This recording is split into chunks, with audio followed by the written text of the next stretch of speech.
Hello friends, ఇవాల్టి మన real flick career guidance ప్రోగ్రాంలో కోనసీమ చిత్రకళా పరిషత్ అమలాపురం 32వ అంతర్జాతీయ చిత్రకళా పోటీల్లో భారత చిత్రకళా రత్న అనే అవార్డుని గెలుచుకున్న చంద్రశేఖర్ కొప్పు గారు మనతో ఉన్నారు.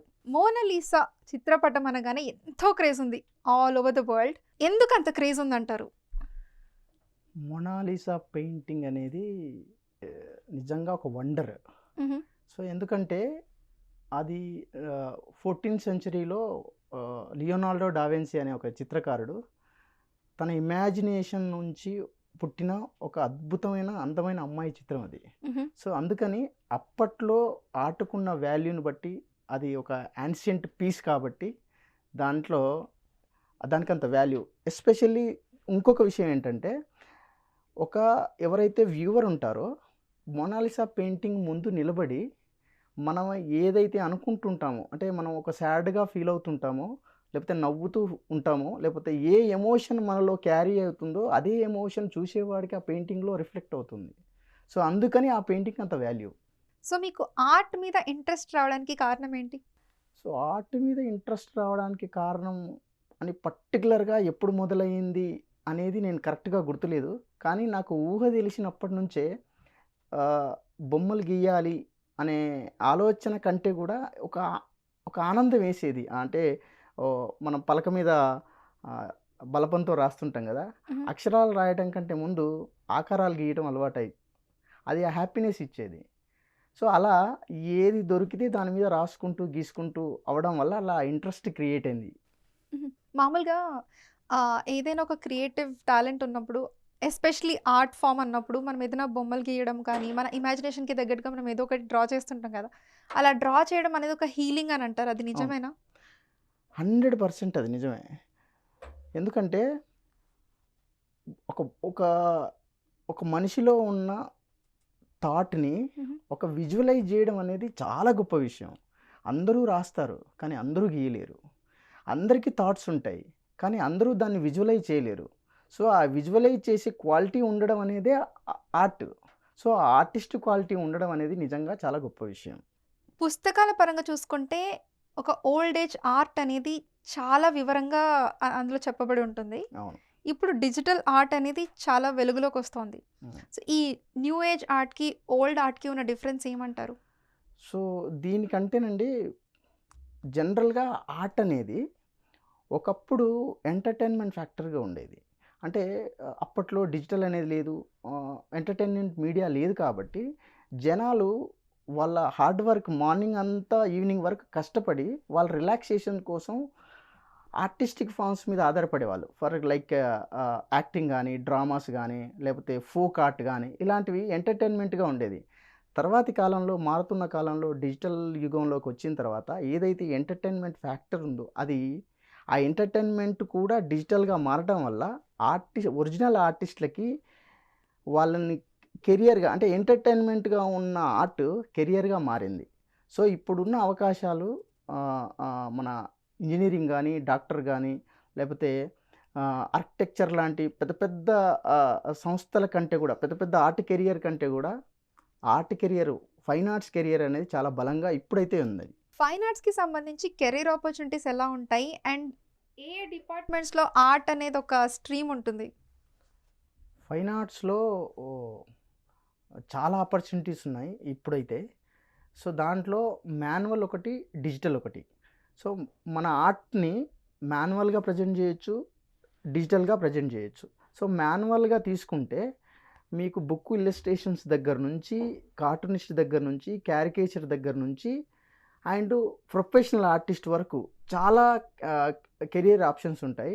అట్ ద సేమ్ టైం దాన్ని మనం డిజిటల్గా కన్వర్ట్ చేయగలిగితే, సో ఫిలింలో కానీ, తర్వాత యాడ్ ఫిలింలో కానీ, తర్వాత సినిమాల్లో మనము స్టోరీ బోర్డ్ కానీ, ఫర్ ఎగ్జాంపుల్ ఇప్పుడు రాజమౌళి గారు తీసినటువంటి బాహుబలి సినిమా ఉందనుకోండి, ఆ సినిమాకి సంబంధించిన విజన్ అనేది, ఆ సినిమా యొక్క సోల్ అనేది రాజమౌళి గారి మైండ్లో ఉంటుంది.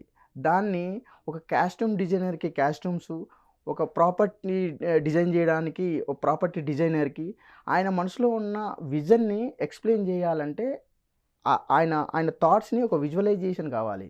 అలా ఒక స్టోరీ బోర్డ్ ఆర్టిస్ట్‌ని పిలిచి బాహుబలి క్యారెక్టర్ ఎలా ఉండాలి, కాస్ట్యూమ్స్ ఎలా ఉండాలి, ఆయన ఆ మేకప్ ఎలా ఉంటుంది, సో ఎనకాల బ్యాక్‌గ్రౌండు ఆ ప్రాపర్టీస్ అన్నీ ఎలా ఉంటాయని ఆర్టిస్ట్‌తో చేయించి, డ్రాయింగ్ ఏయించి దాన్ని మిగతా టెక్నీషియన్స్‌కి చూపియడం వల్ల వర్క్ అనేది ఈజీ అవుతుంది. అలా మనం స్టోరీ బోర్డ్ ఆర్టిస్ట్‌గా కెరియర్ చాలా పెద్ద పొజిషన్‌లో ఉంటది. అట్ ద సేమ్ టైమ్ దాన్ని ఒక డిజైనింగ్ పర్పస్‌లోకి తీసుకెళ్తే, ఒక గ్రాఫిక్ డిజైనరు ఒక ప్రోడక్ట్‌ని ఆహ్, డ కవర్ పేజీ డిజైన్ దగ్గర నుంచి టీవీలో యాడ్ ఫిల్మ్ వరకు, హైవేలో ఉన్న హోర్డింగ్ వరకు ఏ ప్రొడక్ట్ తీసుకున్నా ఖచ్చితంగా ఒక డిజైనర్ కావాలి. ఒక ఆర్టిస్ట్ కావాలి. అలా ప్రొడక్ట్ రంగంలో గుండు పిన్ను దగ్గర తయారు చేసే కంపెనీ దగ్గర నుంచి ఏరోప్లేన్ తయారు చేసే కంపెనీ వరకు ఖచ్చితంగా ప్రతి ఒక్కరికి డిజైనర్ కావాలి. అలా మనం కెరియర్‌ని చేసుకోగలిగితే క్రియేటివ్ రంగంలో బోలెడు అన్ని అవకాశాలుంటాయి. మామూలుగా ఇంతకుముందయితే హోర్డింగ్ కానీ, ఏదైనా చిన్న పోస్టర్ గానీ మనుషులే పెయింట్ చేసేవాళ్ళు. అవును. ఇప్పుడు అదంతా డిజిటలైజ్ అయిపోయింది. అవును. ఇప్పుడున్న ప్రపంచంలో కూడా ఈ మాన్యువల్ ఆర్ట్‌కి కొంచెం ఇంపార్టెన్స్ ఉంది అని అంటారా? 100% ఉంది. ఎందుకంటే మాన్యువల్ ఆర్ట్ అనేది ఎప్పుడో 500 ఏళ్ల దగ్గర నుంచి ఉన్న లియోనార్డో డావిన్సీ దగ్గర నుంచి ఈరోజు కాంటెంపరరీ ఆర్టిస్టుల వరకు కూడా మాన్యువల్ ఆర్ట్ అనేది ఎప్పుడు తగ్గదు. ఎందుకంటే ఎన్ని డిజిటల్స్ వచ్చినా దానికి సోల్ బేస్ అనేది ఏదైతే ఉంది అంటే అది మాన్యువల్ ఆర్టే. సో కాబట్టి ఎప్పటికీ ఏది తగ్గదు. అంతకుముందు టెక్నాలజీ లేదు కాబట్టి మాన్యువల్‌గా వాళ్ళు బ్రష్ తీసుకొని పెయింట్ చేసేవాళ్ళు హోర్డింగ్. బట్ అదే మాన్యువల్‌ని డిజిటల్ కన్వర్ట్ చేసుకుంటున్నారు కాబట్టి అసలు ఆర్ట్ కెరియర్ లేదనుకోవడం అనేది ఉండదు. సో, ఎప్పటికీ ఇలానే ఉంటుందంటారు. మాన్యువల్ ఆర్ట్‌కి సంబంధించిన ఇంపార్టెన్స్ ఎప్పటికీ తగ్గిపోదు. తప్పకుండా ఉంటుంది. ఏ ఫీల్డ్‌లో అయినా కంపల్సరీ మాన్యువల్ ఆర్ట్ అనేది చేయాల్సిందే తప్పకుండా. తప్పకుండా. అది నేర్చుకుంటేనే ఏ దానికైనా డిజిటల్‌కైనా ఇంకేదైనా దానికి సోలు. హుహు. హ్మ్. సో, మామూలుగా ఇప్పుడు యూత్ ఉంటారు. అవును. లేదా చిన్న పిల్లలు కానీ వాళ్ళకి ఆర్ట్ అంటే ఇంట్రెస్ట్. అవును. ఈ ఆర్ట్‌కి సంబంధించిన ఫీల్డ్‌లో వాళ్ళు కెరియర్‌ని బిల్డ్ చేసుకోవాలి అనుకునే వాళ్ళు చాలామంది ఉంటారు. అవును. వాళ్ళకి ఎలాంటి ఆప్షన్స్ ఉంటాయి? ఏదైనా ఎడ్యుకేషనల్ క్రైటీరియా ఏమైనా ఉంటుందా? లేకపోతే ఈ ఫైన్ ఆర్ట్స్‌కి సంబంధించిన కోర్సెస్ ఏముంటాయి? ఏమైనా కాలేజెస్ ఉన్నాయా స్పెసిఫిక్‌గా? చాలామంది నేను తల్లిదండ్రులకి విన్నవించుకుంటుందేంటంటే, మన పిల్లల్ని జనరల్‌గా మనం ఏం చేస్తామంటే, చదువుకునే క్రమంలో వాళ్ళకొక యాక్టివిటీస్ ఉంటాయి. డాన్స్ అని, మ్యూజిక్ అని, లేకపోతే స్పోర్ట్స్ అని, ఇలాంటి యాక్టివిటీస్‌లో ఆర్ట్ కూడా ఒక యాక్టివిటీ అనుకుంటారు. కానీ దాంతో పాటే ఫిఫ్త్ క్లాస్, సిక్స్త్ క్లాస్ వచ్చే వరకు అలాంటి యాక్టివిటీస్ అన్నీ ఆపేస్తారు. ఎందుకంటే పిల్లల్లో మార్క్స్ ఎక్కువ రావాలి, చదువు మీద కాన్సంట్రేట్ చేయాలని. కానీ అదే ఆర్ట్‌ని కంటిన్యూ చెయ్యగలిగితే, అదే ఆర్ట్‌ని ఖచ్చితంగా కంటిన్యూ చెయ్యగలిగితే ఇందాక నేను చెప్పినటువంటి డిజిటల్ రంగంలో గొప్ప గొప్ప అవకాశాలు అందిపుచ్చుకుంటారు. అలా డిజిటల్ అవకాశాలు అందిపుచ్చుకోవాలంటే బేసిక్ నుంచే వాళ్ళకి ఆ డ్రాయింగ్‌ని గానీ, పెయింటింగ్ గానీ క్రియేటివ్ లెవెల్స్ పెరగాలంటే ఆర్ట్ అనేది కంటిన్యూటీ ఉండాలి. ఆ కంటిన్యూటీ ఖచ్చితంగా చేయిస్తే గనక మీరు మీ పిల్లల్ని గొప్ప గొప్ప పొజిషన్‌లో చూడగలుగుతారు. అండ్ ఇంకోటేంటంటే ఆహ్, ఈ ఈ ఇలా స్కూల్ స్టేజ్ నుంచే ఫైన్ ఆర్ట్స్ అనేది కంటిన్యూ చేయగలిగితే ఆఫ్టర్ ఇంటర్, ఆఫ్టర్ 10థ్ చాలా కాలేజెస్ మనకు హైదరాబాద్‌లో గానీ, దేశంలో ఎక్కడైనా ఫైన్ ఆర్ట్స్ కాలేజెస్ ఉంటాయి. ఆ ఫైన్ ఆర్ట్స్ కాలేజీలో ఇంటర్మీడియేట్ తర్వాత లైక్ ఇంజినీరింగ్ ఎలా చేస్తారో సేమ్ అలాగే 4 ఇయర్స్ టెక్నికల్ కోర్స్ ఉంటుంది. దాంతో పాటే కొన్ని కొన్ని కాలేజెస్ హైదరాబాద్‌లో Venkateswara college of fine arts లాంటి కాలేజెస్‌లో 10థ్ మీద కూడా ఇంటిగ్రేటెడ్ కోర్స్ ఇస్తున్నారు. ఇంటర్ ప్లస్ డిగ్రీ కలిపి 5 సంవత్సరాలు. సో, కాబట్టి మనం పిల్లల్లో ఉన్న సృజనాత్మకత ఏదైతే ఉంటదో దాన్ని మీరు ఎట్టి పరిస్థితిలోనూ చదువు, మార్క్సు, ర్యాంకులనే చిన్న కారణం చేత వాళ్ళను వాళ్ళ క్రియేటివ్ లెవెల్స్‌ని ఆపకుండా ఉండడం అనేది చాలా మంచి విషయం. సో, మామూలుగా పిల్లలు వాళ్ళంతట వాళ్ళ టైంలో ఏదో ఒక పెయింట్ వేసుకోవడమో, లేకపోతే చదువుకోవడమో ఇలాంటివన్నీ చేస్తూ ఉంటారు గదా! అవును. పేరెంట్స్‌కి చాలా మందికి పిల్లలు ఏం చేస్తున్నారనే అవగాహన ఉండదు. ఓకే. ఆఫ్‌కోర్స్ వాళ్ళు చూసుకుంటూనే ఉంటారు. కానీ కొంతమందికి నా కొడుకులోనో, కూతురులోనో ఇలాంటి ఒక టాలెంట్ ఉంది అని గుర్తించాలి హ్మ్. అనే ఒక చిన్న పాయింట్ మిస్ అవుతూ ఉంటారు. అవును. సో, ఆర్ట్‌కి సంబంధించిన ఇంట్రెస్ట్ మా పిల్లల్లో ఉంది అని వాళ్ళు ఎలా గుర్తించాలి? నాకున్న ఇంట్రెస్ట్ చిన్నగున్నప్పటి నుంచి నాకున్న ఇంట్రెస్ట్ మా ఫాదర్‌కి తెలీదు. మా ఫాదర్‌కి గానీ, మా మదర్‌కి గానీ దాని మీద అవగాహన లేదు. వాళ్ళ ఉద్దేశంలో వాళ్ళ పిల్లలు లైఫ్‌లో సెటిల్ అవ్వడం అంటే డిగ్రీ వరకు చదవడం, లేదా టీచర్ ఉద్యోగం చేయడం, లేదంటే గవర్నమెంట్ జాబ్ చేయడం. ఇలాంటి ఒక ఆలోచనలతోనే ఏ పేరెంట్ అయినా ఉంటారు. మా పేరెంట్ కూడా దానికి అతీతం కాదు. వాళ్ళు కూడా అలాగే ఆలోచించారు. కానీ వాళ్ళు వాళ్ళలో ఉన్న టాలెంట్ తెలియాలి అని అంటే పిల్లల్లో ఉన్న ఇంట్రెస్ట్‌ని తెలియాలంటే పేరెంట్స్‌కి అవగాహన ఉండదు ఫస్ట్. పేరెంట్స్‌కి పిల్లల్లో లైఫ్ కెరియరు లేకపోతే పిల్లల లైఫ్‌లో సెటిల్మెంట్ అంటే ఓ ఇంజినీర్ అవ్వడమో, లేకపోతే మెడిసిన్ చదవడమో, లేకపోతే అటువంటిది ఏదన్నా జాబ్ చేసుకొని సెటిల్ అవ్వడమో లాంటిదే అనుకుంటారు. కానీ ముందుగా పేరెంట్స్ పిల్లల్ని గుర్తించాలి. వాళ్ళలో ఉన్న టాలెంట్ ఏంటి? ఇప్పుడు యాక్టివిటీస్ ఉంటాయి. యాక్టివిటీస్ కేవలం చదువుకోవడంలో నుంచి రిలాక్స్ అవ్వడం కోసమే అనుకుంటారు యాక్టివిటీస్. కానీ అది కెరియర్‌గా ఉంటది. ఆర్ట్ అనేది చాలా గొప్ప మీడియం అండి కెరియర్‌గా. సో, కాబట్టి ముందుగా పిల్లలకి పేరెంట్స్‌కి అవగాహన రాల ద దా వాటి మీద. అండ్ కొంతమంది పేరెంట్స్‌కి అవగాహన ఉన్నా కూడా మంచి మంచి ఇన్‌స్టిట్యూషన్స్ ఎక్కడున్నాయనేది అవేర్‌నెస్ లేదు. కొంతమందికి అవగాహన ఉన్నా ఇన్‌స్టిట్యూషన్స్ మీద అవేర్‌నెస్ లేదు. ఇంకొంతమంది కొంతమంది రూరల్‌లో ఉన్న పేరెంట్స్ కొంతమంది ఉంటారు. వాళ్ళకసలు ఆర్ట్ మీదనే అవగాహన ఉండదు.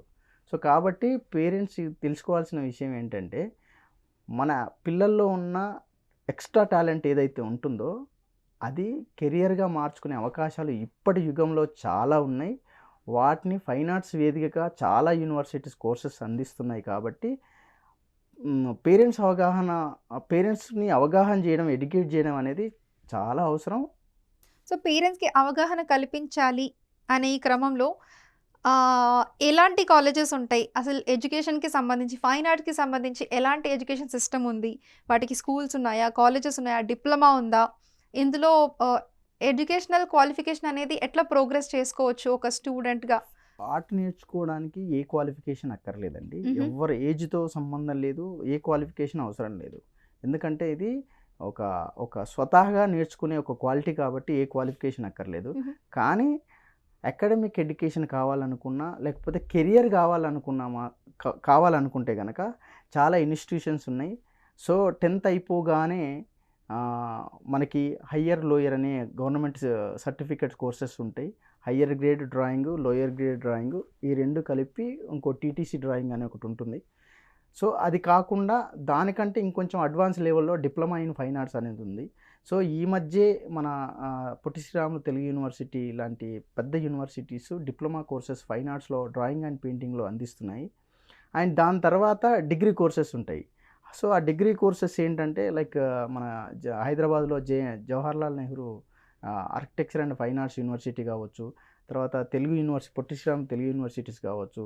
తర్వాత మాదాపూర్‌లో ఉన్నట్టు Venkateswara college of fine arts కావచ్చు. ఇవన్నీ ఈ 3 కూడా ఏంటంటే డిగ్రీ కోర్సెస్ అందిస్తాయి. సో, లైక్ బీటెక్‌తో సమానంగా ఉన్నటువంటి కోర్సెస్ అందిస్తాయి. దాని తర్వాత గ్రాడ్యుయేషన్ పూర్తయిన తర్వాత దీంట్లో మాస్టర్స్ కూడా చేసుకోవచ్చు, ఎంఫిల్ చేసుకోవచ్చు, పీహెచ్‌డీ స్థాయికి మనం వెళ్ళొచ్చు. సో, ఒక హైదరాబాద్‌లోనే ఇన్ని కాలేజెస్ ఉన్నాయి ఫైన్ ఆర్ట్స్‌కి సంబంధించి. కానీ ఇంతవరకు మనకు చాలా మందికి తెలీదు కదా! అవును. సో, స్టూడెంట్స్ అందరిని మీరు అన్ని ఏజ్ గ్రూప్ వాళ్ళని చూస్తూ ఉంటారు కదా! అవును. సో, వాళ్ళ స్కిల్ ఎలా ఉందంటారు? అంటే మామూలుగా ఆహ్, ఇప్పుడు పెరిగే పిల్లల్ని చూసుకుంటే ముందు జనరేషన్ పిల్లల కంటే వీళ్ళకి ఐక్యూ కొంచెం ఎక్కువగా ఉంది. అవును. సో, వాళ్ళు ఎట్లా పికప్ చేసుకుంటున్నారు ఈ ఆర్ట్ అనే ఒక ఫార్మ్‌ని? అయితే పిల్లల్లో ఏంటంటే ఇప్పుడున్న టెక్నాలజీలో మీరన్నట్టు ఐక్యూ లెవెల్ పిల్లలకి ఎక్కువున్నప్పటికీ హుహు. ఆహ్, నేర్చుకోవడం అనేది ఎక్కువగా గ్రాస్పింగ్ పవర్ పిల్లలకు ఉన్నప్పటికీ, ముందుతరం వాళ్ళకు ఏంటంటే ఫోన్ గానీ, లేకపోతే టీవీ సీరియల్స్ గానీ, లేకపోతే మీడియా గానీ, సినిమా గానీ, ఇలాంటి ఎంటర్‌టైన్‌మెంట్‌గా ఉండే అవకాశాలు తక్కువగా ఉండేది కాబట్టి, ఆ మిగిలిన టైంని ప్రాక్టీస్ కోసం జేసేవాళ్ళు. హుహు. ఇప్పుడున్న పిల్లలేంటంటే, ఒక నేనొక 5 గంటల్లో ప్రాక్టీస్ జేయాల్సిన ఒక ఒక ఒక ఆర్ట్ వర్క్‌ని పిల్లల్లో 1 ½ అవర్‌లో ఫినిష్ చేసేస్తున్నారు. హుహు. సో, వాళ్ళకి ఐక్యూ లెవెల్ ఎక్కువతో పాటు ఇన్ఫర్మేషన్ అనేది చాలా అందుబాటులోకొచ్చింది. నేను ఆర్ట్ గురించి తెలుసుకోవాలంటే నేను చదువుకునేటప్పుడు నా కాలేజీలో లైబ్రరీలో మాత్రమే చదువుకునేవాడిని. నాకు వేరే సోర్స్ లేదు. ఫోన్ గానీ, వాట్సాప్ గానీ, లేకపోతే సోషల్ మీడియా అంతగా డెవలప్ అవ్వలేదప్పుడు. కానీ ఇప్పుడు పిల్లలకి అమెరికాలో ఉన్నటువంటి లైబ్రరీలో ఏ పుస్తకంలో ఏ ఇన్ఫర్మేషన్ ఉంది, జర్మనీలో ఆర్ట్ ఎలా డెవలప్ అవుతుంది, లేకపోతే ఆస్ట్రేలియాలో ఎలా ఉంది, ఇండియాలో వేరే స్టేట్‌లో ఎలా డెవలప్ అవుతుంది, ఎక్కడెక్కడ ఏం కోర్స్ ఉన్నాయి, ఆర్ట్‌కి ఇన్ఫర్మేషన్ ఇన్‌స్టా ఓపెన్ చేశారంటే నేను పుస్తకాల్లో చదువుకున్న ఆర్టిస్టులందరూ కూడా మాస్టర్ పీస్ అన్నీ ఇన్‌స్టాలో కనిపిస్తున్నాయి. సో, వాటిని చూసి ఆ ఇన్‌స్టాలో అవి చూసి నేను లైబ్రరీలో చదువుకున్న ఇన్ఫర్మేషన్ అంతా కూడా 5 నిమిషాలు, 10 నిమిషాల ఇన్‌స్టాలో వాళ్ళు తెలుసుకోవటం వల్ల నేను 5 గంటల్లో చేయాల్సిన ఆర్ట్ వర్క్‌ని పిల్లలు అరగంటలో, గంటలో ఫినిష్ చేస్తున్నారు. సో, కాబట్టి టెక్నాలజీ అనేది ఓహ్, మనకు మంచే చేస్తుంది. సో, కాబట్టి ఇప్పటికు సోర్సెస్ అంటే నాలెడ్జ్ సోర్సెస్ అనేది చాలా ఎక్కువగా ఉంది కాబట్టి పిల్లలు ఇటువైపు బ్రహ్మాండంగా రావచ్చు, బ్రహ్మాండంగా రాణించొచ్చు. మామూలుగా ఒక ఎడ్యుకేషనల్ ఇన్‌స్టిట్యూషన్‌లో ఫైన్ ఆర్ట్స్‌కి సంబంధించి ఎలాంటి ఇన్‌ఫ్రాస్ట్రక్చర్ ఉండాలంటారు? ఇప్పుడు సపోజ్ ఒక పేరెంట్ నా పిల్లల్ని ఫైన్ ఆర్ట్స్ కాలేజ్‌లోనో లేకపోతే స్కూల్‌లోనో చేర్పించాలనుకున్నప్పుడు ఎలాంటి ఇన్‌ఫ్రాస్ట్రక్చర్ ఉండాలని చూసుకోవాలి? ఆహ్, సో, అక్కడున్న అట్మాస్ఫియరు ఓహ్, ఫస్ట్ కంఫర్ట్‌గా ఉండాలి. అండ్ స్పేస్ కంఫర్ట్ కంటే కూడా ఎన్విరాన్మెంట్ అంత పాజిటివ్‌గా ఉండాలండి. సో, అట్లాంటప్పుడే ఏ పిల్లలైనా పేరెంట్ జాయిన్ అవ్వడానికి ఎక్కువ ఇంట్రెస్ట్ చూపుతారు. ఐ మీన్ పెద్ద స్పేస్ ఉండడం వల్ల లేకపోతే పెద్ద ల్యాబ్ ఉండడం వల్ల దానికంటే కూడా అక్కడున్న ఫ్యాకల్టీస్ గానీ, మేనేజ్మెంట్ గానీ పిల్లలతో ఇంటరాక్ట్ అయ్యే విధానం, వాళ్ళకు చెప్పే ప్రాసెసు, ఒక క్లిష్టమైన ఏదైనా ఒక సమస్యని చాలా ఈజీగా సాల్వ్ చేసే ప్రాసెస్ ఏదైతే ఉంటదో, అలాంటి చెప్పే ప్రాసెస్ ఉన్నప్పుడు చాలా కన్వీనియంట్‌గా ఫీల్ అవుతారు. And at the same time మనకు ఆహ్, పిల్లలు నేర్చుకోవడానికి అనువైన వాతావరణాన్ని మనం క్రియేట్ చేయాలి. లైబ్రరీ అయితే ఏంటి, లేకపోతే స్టూడియో అయితే ఏంటి, డ్రాయింగ్ స్టూడియో, పెయింటింగ్ స్టూడియో, తర్వాత లైబ్రరీ, దానికి సంబంధించిన ఎన్విరాన్మెంట్ ఏదైతే ఉంటదో వాటన్నిటిని బేస్ చేసుకొని పేరెంట్స్ అయితే వాళ్ళ పిల్లల్ని జాయిన్ అవ్వడానికి ఎక్కువ స్కోప్ ఉంటది. వన్స్ ఈ స్టూడెంట్స్ ఈ కోర్స్ కంప్లీట్ చేసిన తర్వాత వాళ్ళకి జాబ్ ఆపర్చునిటీస్ అనేవి ఎలా ఉంటాయి? ఎలాంటి కంపెనీస్ వస్తాయి? మామూలుగా సాఫ్ట్‌వేర్ ఫీల్డ్‌లోనో లేకపోతే వేరే ఫీల్డ్స్‌లోనో రెజ్యూమ్ అనేది ప్రిపేర్ చేసుకుంటారు. వీళ్ళు ఒక పోర్ట్‌ఫోలియో క్రియేట్ చేసుకోవాల్సి ఉంటుందా? అకాడమిక్ రూల్స్ ప్రకారం అంటే యూనివర్సిటీ అకాడమిక్ రూల్స్ ప్రకారం మనం 40 రకాల ఆర్ట్ వర్క్స్ మనం డిజైన్ చేశాము. సో, ఈ 40 రకాల ఆర్ట్ వర్క్స్ ఏదైతే కంప్లీట్ చేస్తారో వాళ్ళకి ఒక రికార్డ్ కంప్లీట్ అవుతుంది. సో, ఆ రికార్డ్‌నే పోర్ట్‌ఫోలియో అంటాము. ఆ 40 రకాల ఆర్ట్ వర్క్‌లో అన్ని రకాల ఆర్ట్ వర్క్స్ ఉంటాయి. అన్ని రకాల మీడియమ్స్ ఉంటాయి. ఫర్ ఎగ్జాంపుల్ ఆబ్జెక్ట్ డ్రాయింగ్ ఉంటది. ఆబ్జెక్ట్ అనేది ఒక సబ్జెక్టు. అందులో పెన్సిల్‌తో మనం చేస్తాం. సో, పెన్సిల్ మీడియంని ఒక స్టిల్ లైఫ్ ఆబ్జెక్ట్ మీద అప్లై చేస్తాం కాబట్టి ఒక ఒక డ్రాయింగ్ రెడీ అవుతుంది. దాన్ని మనం కలర్‌లోకి కన్వర్ట్ చేసినప్పుడు మీడియం చేంజ్ అవుతుంది. సబ్జెక్ట్ అదే ఉంటుంది కానీ మీడియం చేంజ్ అవుతుంది. వాటర్ కలర్ మీడియంలో చేస్తామా? లేకపోతే అక్రిలిక్ మీడియంలో చేస్తామా? ఆయిల్ మీడియంలో చేస్తామా? కలర్ పెన్సిల్ మీడియంలో చేస్తామా? అనేది మీడియమ్స్ చేంజ్ అవుతుంటాయి. And at the same time మీడియంని బేస్ చేసుకొని రకరకాల సబ్జెక్టులు చేయొచ్చు. సో, ఆబ్జెక్ట్ చేస్తాం. ఆబ్జెక్ట్ నుంచి ఏం చేస్తామంటే ఎన్లార్జ్ అవుతాం. ఎన్లార్జ్ అవుతుందంటే ఒక చిన్న ఆబ్జెక్ట్ మనం డ్రాయింగ్ చేసి లేదంటే పెయింటింగ్ చేసి తర్వాత ఎన్లార్జ్ చేయడం అంటే దాని వెనకాల ఏం ఆబ్జెక్ట్ ఉంది. దాని తర్వాత ఇంకొంచెం ఎన్లార్జ్ చేస్తే ఒక స్పేస్ వస్తుంది. సో, ఇదంతా కూడా మనం ఎలా అబ్జర్వేషన్ చేస్తాం అనేది టీచింగ్‌లో ఒక భాగం అండి. దాని తర్వాత ఏం చేస్తామంటే మనం ఒక అనాటమీ ఉంటుంది. హ్యూమన్ అనాటమీ అనేది ఈ 40 రకాల ఆర్ట్ వర్క్‌లో పెద్ద టఫ్ అది. సో, అది గనక నేర్చుకోగలిగితే పర్ఫెక్ట్‌గా ఒక స్కెచింగ్ ఆర్టిస్ట్‌గా హై పెయిడ్ ఆర్టిస్ట్‌గా మనం లైఫ్‌లో సెటిల్ అవ్వచ్చు. దాని తర్వాత ఒక ల్యాండ్‌స్కేప్ ఉంటది. ఆ ల్యాండ్‌స్కేపు ఎక్కువ కాన్సంట్రేట్ చేశామనుకోండి, ఒక ఇంటీరియర్ డిజైనర్ అవ్వచ్చు. ఒక ల్యాండ్‌స్కేప్ డిజైనర్ అవ్వచ్చు. దాని తర్వాత పోర్ట్రైట్స్ ఉంటాయి. ఆ పోర్ట్రైట్స్ పర్ఫెక్ట్‌గా వేయగలిగితే పోర్ట్రైట్ ఆర్టిస్ట్‌గా ఇప్పుడు లైక్ మన ఆహ్, కొన్ని ఈవెంట్లు జరుగుతాయి. ఈవెంట్లు జరుగుతున్నప్పుడు క్యారికేచర్ ఆర్టిస్ట్ అవ్వచ్చు. క్యారికేచర్స్ గానీ, లేకపోతే పోర్ట్రైట్ గానీ చాలా ఎక్కువగా ఆహ్, ఆహ్, ఆదరణ ఉంది ఇప్పట్లో. సో, ఏదైనా ఒక ఈవెంట్ జరుగుతున్నప్పుడు మెహందీ పెడతారు, ఫుడ్ పెడతారు. సో, ఏదైతే క్వాలిటీ ఫుడ్ పెట్టడం అనేది ఎలా ఉంటదో, దాంతో పాటు ప్యారలల్‌గా ఒక క్యారికేచరిస్టు, ఒక మెహందీ లేకపోతే ఒక పోర్ట్రైట్ ఆర్టిస్టు ఇలా ఇప్పుడు ఒక కల్చర్ అయిపోయిందది. సో, అలా పోర్ట్రైట్ నేర్చుకోగలిగితే అలా లైఫ్‌లో సెటిల్ అవ్వచ్చు. అండ్ దాని తర్వాత ఆయిల్ పెయింటింగ్స్ అనేటివి ఫైన్ ఆర్ట్స్‌లో చాలా పెద్ద సబ్జెక్టు, పెద్ద మీడియం గూడా. సో, మీరు చెయ్యగలిగితే ఒక హిస్టరీనే క్రియేట్ చేయొచ్చు ఆయిల్ పెయింటింగ్‌లో. అన్ని గొప్ప గొప్ప పెయింటింగ్స్ చేయొచ్చు. పర్సనల్ ఆర్టిస్ట్‌గా, ఇండివిడ్యువల్ ఆర్టిస్ట్‌గా జర్నీ చేయొచ్చు. అండ్ దానికి ఏజ్ ఫ్యాక్టర్ అంటూ ఏముండదు. ఎందుకంటే ఎవరైనా చదువుకోవచ్చు, ఎవరైనా నేర్చుకోవచ్చు. సో కావాల్సిందల్లా ఏంటంటే మనకు విపరీతమైన ఇంట్రెస్ట్ ఉండాలి, ఫ్యాషన్ ఉండాలి, ప్రాక్టీస్ ఉండాలి. So practice makes a man perfect అంటాం. సో అది ఎగ్జాక్ట్ ఇక్కడ అప్లై అవుతుంది. ఏ ఫీల్డ్‌లోనే అప్లై అవుతుంది. ఎస్పెషల్లీ ఫైన్ ఆర్ట్స్‌లో ఇంకా దాని అప్లికబుల్ వర్డ్ అది. సో కాబట్టి మనం ఎంత ప్రాక్టీస్ చేస్తే, మనకెంత ఇంట్రెస్ట్ పెడితే మనం దాంట్లో అంత షైన్ అవుతాం. అన్ని గొప్ప గొప్ప అవకాశాలు మనం అందిపుచ్చుకునే అవకాశం ఉంటుంది. సో మీరు ట్రెజరర్ అని కూడా విన్నాను నేను. అవును. తెలంగాణ రాష్ట్రానికి సంబంధించిన పెయింటింగ్ ఆర్టిస్ట్ అసోసియేషన్ అనే ఒక ఆర్గనైజేషన్‌లో నేను ట్రెజరర్‌గా ఉన్నాను. సో అందులో ఆ ఆర్గనైజేషన్ మొక్క ఉద్దేశ్యం ఏంటంటే, ఎవరైతే పేద కళాకారులు ఉంటారో, ఎవరైతే ఆర్ట్ మీద అవేర్‌నెస్ లేదో, అవేర్‌నెస్ కల్పించడం, ఆర్ట్ కెరియర్‌గా మార్చడం. తర్వాత ఎవరైతే చదువుకోలేని వాళ్ళు ఎవరైతే ఉంటారో, అంటే ఆర్థిక పరిస్థితి ఈ కారణంగా చదువుకు దూరమైన ఎవరైతే ఉన్నారో వాళ్ళందరినీ ఆర్ట్ వైపు మళ్లించడమే ఈ ఆర్గనైజేషన్ యొక్క ఉద్దేశం. బేసిక్‌గా చిన్న చిన్న స్టాల్స్ ఎక్కడైనా చూస్తూ ఉంటాం. హైటెక్స్‌లో, ఫ్లీ మార్కెట్స్‌లో గానీ, అక్కడ గానీ మండలా ఆర్ట్ చేసిన వాళ్ళు వాళ్ళ పెయింటింగ్స్‌ని వాళ్ళు ప్రమోట్ చేసుకుంటూ ఉంటారు. సేల్ చేస్తూ ఉంటారు. సో ఒక ఆర్టిస్ట్ తన వర్క్‌ని సేల్ చేసుకోవాలి అనుకుంటే లేదా ప్రమోట్ చేసుకోవాలి అని అనుకుంటే ఎలాంటి ప్లాట్‌ఫార్మ్స్ ఉంటాయి బేసిక్‌గా? ఇండియా లెవెల్‌లో వరల్డ్ వైజ్‌గా ఆర్ట్‌ని ప్రమోట్ చేసుకునే వేదికలు ఏదైనా ఉందంటే ఆర్ట్ గ్యాలరీస్. హైదరాబాద్ లాంటి పెద్ద మహానగరంలో మనకు స్టేట్ ఆర్ట్ గ్యాలరీ ఉంది. అది గవర్నమెంట్‌ది. అట్లాగా ప్రైవేట్ గ్యాలరీస్ 25 గ్యాలరీస్ ఉంటాయి. సో మన ఆర్ట్ వర్క్‌ని అక్కడ మనం ప్రెజెంట్ చేసుకోవచ్చు. సో మనం అక్కడ దాకా వెళ్ళి ప్రెజెంట్ చేసుకోవాలి అనుకుంటే గనక మనకు మన వర్క్‌లో అంత కంటెంట్ ఉండాలి. అంటే ఆర్ట్‌ని ప్రమోట్ చేసుకోగలిగే కొన్ని ఫార్మాస్ ఉంటాయి. సో వాటి లెవెల్‌లో మనం ఆర్ట్‌ని ప్రజెంట్ చేసుకోగలిగితే, ఆర్ట్ లెవెల్‌లో మనం ఆర్ట్‌ని చేయగలిగితే ఖచ్చితంగా ఎన్నో గ్యాలరీస్ ఉన్నాయి. And at the same time బెంగుళూరులో జరిగే చిత్రసంత అని ఒకటి జరుగుతుంది.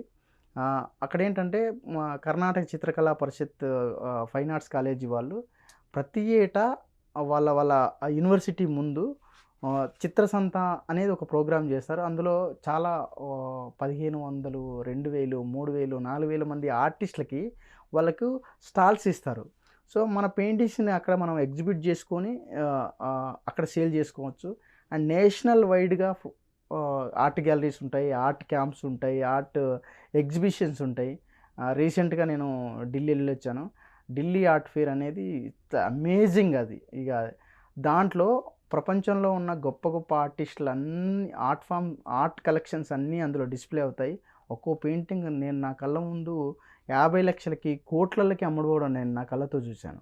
సో కాబట్టి మనం అక్కడ దాకా మనం ఆర్ట్‌ని ప్రమోట్ చేసుకోగలిగితే, అక్కడ దాకా ఆ లెవెల్‌లో మనం అంటే అంతర్జాతీయ స్థాయికి మన ఆర్ట్‌ని మనం చేసుకోగలిగితే, దాన్ని ప్రమోట్ చేసి మార్కెటింగ్ చేసే వేదికలు ఇండియా లెవెల్‌లో ప్రపంచ స్థాయిలో చాలా ఉన్నాయి. సో కాబట్టి మన ఆర్ట్‌ని సేల్ చేసుకునే వేదికలు, గ్యాలరీసు, క్యాంప్స్ అండ్ ఆర్ట్ ఫెయిర్‌లు చాలా ఉన్నాయి. సో వాటిని ఎలా తెలుసుకోవాలి? ఏదైనా వెబ్‌సైట్స్ ఉంటాయా? లేకపోతే ఏమన్నా ఇన్ఫర్మేషన్ ఎక్కడి నుంచి దొరుకుతుంది బేసిక్‌గా? సో కరెక్ట్ అండి. కొన్ని ఆర్ట్‌కి సంబంధించిన యూనియన్స్ కాదు, గ్రూప్స్ ఉంటాయి. ఆర్ట్ గ్రూప్స్ ఉంటాయి. సో ఆర్ట్ గ్రూప్స్‌లో జాయిన్ అవ్వచ్చు. ఇప్పుడు for example Hyderabad art society అని ఉంది. హైదరాబాద్ ఆర్ట్ సొసైటీలో ఒక 5000, 6000 అడ్మిషన్ ఫీజు ఉంటుంది. దాంట్లో మనం జాయిన్ అవుతే ఆ హైదరాబాద్ ఆర్ట్ సొసైటీకి సంబంధించి చాలా యాక్టివిటీస్ ఉంటాయి. అవి యాక్టివిటీస్ చేస్తున్న ప్రతిసారి మనకు ఇంటిమేషన్ వస్తుంది. సో ఇండియా లెవెల్‌లో ఎక్కడెక్కడైతే ఆర్ట్ ఎగ్జిబిషన్ జరుగుతుంటాయో, ఆర్ట్ కాంపిటీషన్ జరుగుతుంటాయో వాటన్నిటిని కూడా హైదరాబాద్ ఆర్ట్ సొసైటీ సైట్‌లో కానీ లేకపోతే గ్రూప్‌లో కానీ పెడతారు కాబట్టి అలాంటి గ్రూప్స్‌లో మనం జాయిన్ అవ్వాలి. అండ్ ఆర్ట్‌ని ప్రమోట్ చేసే సంస్థలు ఏవైతే ఉంటుంటాయో వాటన్నిటితో మనం అసోసియేట్ అయితే ఇవన్నీ మనకు తెలుస్తుంటాయి. ఎప్పటికప్పుడు నోటిఫికేషన్స్ వస్తుంటాయి. దాన్ని బట్టి మనం ప్రెజెంట్ చేసుకోవడం అనేది మన ఉంటది. డెసిషన్. అవును. ఓకే. మామూలుగా ఒక బిగినర్ ఆర్టిస్ట్, ఒక ప్రొఫెషనల్ ఆర్టిస్ట్ అవ్వాలంటే తీసుకోవాల్సిన జాగ్రత్తలేంటి? ఎలా డెవలప్ అవ్వాలి? మీడియమ్స్ ఎలా ఉంటాయి? కరెక్ట్, మంచి క్వెషన్ అడిగారు. జనరల్‌గా ఏం చేస్తామంటే మనకు తెలిసిందే ఆర్ట్ అని మనం అనుకుంటాం. అండ్ మనం ఏదైతే గీస్తుంటామో అదే గొప్ప ఆర్ట్ అని మనం ఒక భ్రమలో కూడా ఉంటాం కొన్ని సార్లు. నా లైఫ్‌లో కూడా అది జరిగింది. అయితే ఎలా అంటే ఫైన్ ఆర్ట్స్ గానీ, లేకపోతే డిప్లొమా ఇన్ ఫైన్ ఆర్ట్స్ గానీ, లేకపోతే బ్యాచిలర్ ఆఫ్ ఫైన్ ఆర్ట్స్ గానీ, ఇవన్నీ కూడా ఆర్ట్‌ని పరిచయం చేస్తాయి. అంటే ప్రొఫెషనల్ ఆర్టిస్ట్ అనేవాళ్ళు ఎలా ఉంటారు, వాటిలో ఉన్న సబ్జెక్ట్స్ ఏంటి, వాటి మీడియమ్స్ ఏంటని నేర్పిస్తారు. కానీ ఒక ఒక ఒక ఆర్టిస్ట్ అనేవాళ్ళు మాస్టర్స్ స్థాయికొచ్చేసరికి చాలా చేంజ్ అవ్వాలి. అంటే ఒక బొమ్మని ఉన్నదున్నట్టుగా వేయటం అనే దానికంటే కూడా ఒక ఒక మనిషి అనేవాడు వాళ్ళ మనసులో ఏమనుకుంటున్నారనే ఒక ఎమోషన్‌ని క్యారీ చేసే ఆర్ట్ ఫార్మ్స్ ఉంటాయి. ఆ స్థాయికి ఒక ఆర్టిస్ట్ అనేవాళ్ళొస్తే వాళ్ళు ప్రొఫెషనల్ ఆర్టిస్ట్‌గా పరిగణించబడతారు. బట్ ఇంకోటేంటంటే మన ఏసే ఆర్ట్‌ని అవతల వ్యక్తికి కనెక్ట్ అవ్వాలి. నేను ఆర్ట్‌ని ఏమంటానంటే ఇట్స్ ఎ యూనివర్సల్ లాంగ్వేజ్ అంటాను. అంటే ఒక మనిషి ఆహ్, ఒక్కో మనిషితో మాట్లాడాలంటే లాంగ్వేజ్ కావాలి. అంటే కమ్యూనికేషన్ కావాలి. సో, ఆ కమ్యూనికేషను ఆహ్, మనం మాట్లాడే లాంగ్వేజు కొంతకే పరిమితం అవుతది. ఫర్ ఎగ్జాంపుల్ మనిద్దరం తెలుగులో మాట్లాడుకుంటున్నాం. కానీ ఒక తమిళ అతనుతో నేను ఎలా మాట్లాడగలుగుతాను? ఒక ఒరిస్సా అతనితో ఎలా మాట్లాడగలుగుతాను? సో, అలా ఆర్ట్ అనేది ఒక యూనివర్సల్ లాంగ్వేజ్. అది ఎవరితోనైనా మాట్లాడించగలుగుతుంది. ఎవరికైనా ఏదైనా చెప్పగలుగుతుంది. అలా ఆ స్టేజ్‌కి మన ఆర్ట్‌ని తీసుకురాగలిగితే, ఖచ్చితంగా అవతల వ్యక్తిని మనసుని మనం తాకగలిగితే, ఒక ఎమోషన్‌ని మన పెయింటింగ్‌లో క్యారీ చేయగలిగితే, అది ఆర్టిస్టిక్ ఫామ్‌లో అవ్వచ్చు, సబ్జెక్ట్ అవ్వచ్చు, కలర్స్‌ని మిక్స్ చేయటంలో అవ్వచ్చు, లేకపోతే వాటిని అన్నిటిని కూడా ఒక కంపోజిషన్ అవ్వచ్చు. ఏదైనా ఒక ఆర్ట్‌ని మనం ఒక ఇంటర్నేషనల్ స్టాండర్డ్ లెవెల్‌కి మనం అంటే ఆ లెవెల్‌కి మనం రీచ్ అవ్వగలిగితే 100% మనం ప్రొఫెషనల్ ఆర్టిస్ట్‌గా ప్రపంచం నెత్తిన పెట్టుకొని ఆహ్, గుర్తిస్తదంటారు. గుర్తిస్తుంది. ఓకే.